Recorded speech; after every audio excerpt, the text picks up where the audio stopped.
Koltuğun ayağını çağır.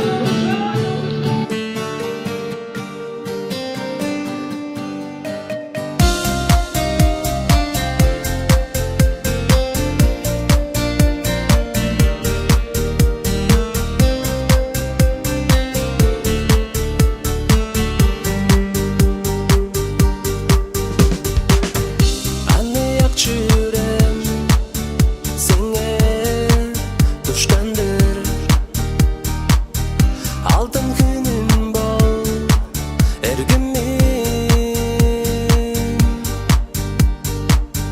Adırmanadan dalaşma ergünüm Anne yok çürek hızıydı Kancap senenden tuşup geldim sarı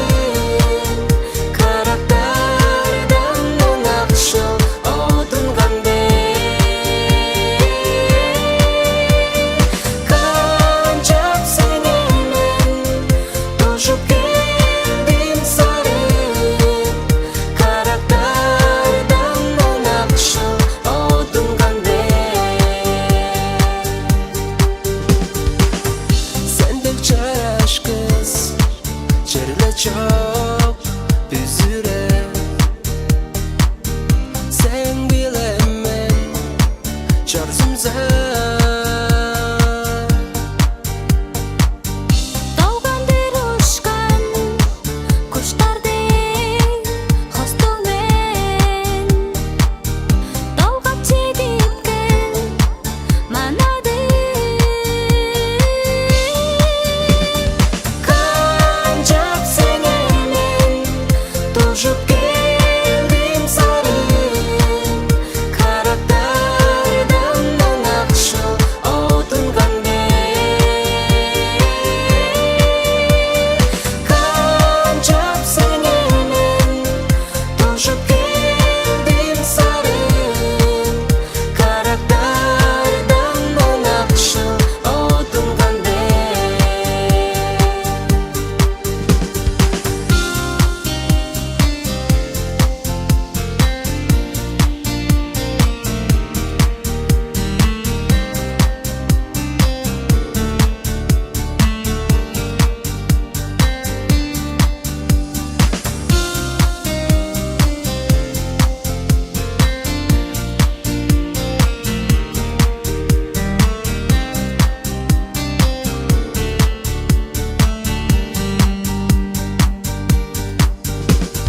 Kancap senenden tuşup geldim sarı karakterden nakşı odun gande